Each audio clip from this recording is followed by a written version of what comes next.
ခုချင်းဆက်ချက်နီးလေးပြောပြမယ်နော်ပထမအဆုံးငါခုကိုဗနီလာနဲ့ရောရေနဲ့ရောစီကြောတန့်စစ်ပါမယ်ပြီးရင်တော့ငါခုလေးတွေကိုကိုကြိုက်တဲ့အနေထားလေးတွေပိုင်းဖြတ်ပါမယ်ပြီးရင်တော့ဇလုံးလေးတွေကိုထဲစားရဲငန်းပြရည်ရဲဆနွင်းမုံရဲငရုတ်ကောင်းလေးရဲထည့်ပြီးတော့နေပါမယ်ငရုတ်ကောင်းထည့်ခြင်းအပြင်ငါးညီနန်းကိုပြဝအောင်လို့ပုတ်ပြီးမှုရအောင်လို့ငရုတ်ကောင်းထည့်နေတာပါငရုတ်ကောင်းမကြိုက်ရင်လည်းထည့်မနေလို့ရပါရဲ့ပြီးရင်တော့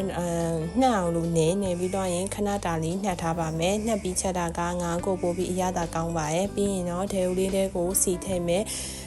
အနှစ်အတွက်ကတော့ကြက်တုံဖြူကြက်တုံနီးချင်းငရုတ်ကောင်းငရုတ်သီးလေးထည့်ပြီးထောင်းထားပါတော့အားလေးတွေကိုမှွှေးလာအောင်လို့စီတက်မယ်အနက်လေးမှွှေးလာပြီးဆိုရင်တော့ခရမ်းချင်းဒီတေးသေးလေးနှီးထားတာလေးပဲပါတခါလဲရောထည့်ပြီးတော့ချက်ပါမယ်ခရမ်းချင်းဒီနူးသွားအောင်လို့ရေလေးထည့်ပြီးတော့ချက်ပါမယ်ခရမ်းချင်းဒီကြေသွားအောင်လို့ပါရေထည့်ပြီးတော့ခရမ်းချင်းဒီလေးတွေကြေလာပြီးဆိုရဲအနေထားကိုရောက်လာပြီးဆိုရင်ခုနကနေထားရဲ့ငါးလေးတွေတခါလဲလာထည့်ပါမယ်ပထမတစ်ဖက်ကိုအရင်ထည့်မယ်ပေါ့နော်ပြီးရင်တော့တအောင်နေဒုတိယတစ်ဖက်ကိုလှန်ပေးပါမယ်ငါးထည့်လိုက်ပြီဆိုရင်ငါးသားလေးတွေမကျင်အောင်လို့ဖြည်းဖြည်းလေးတွေမှွေပေးရပါမယ်ဒါကတော့ဒုတိယတစ်ဖက်ကိုလှန်ပြီးတော့ကြအောင်လို့ချက်ပါပြီသူတို့နေနည်းနည်းကြလာပြီဆိုရင်တော့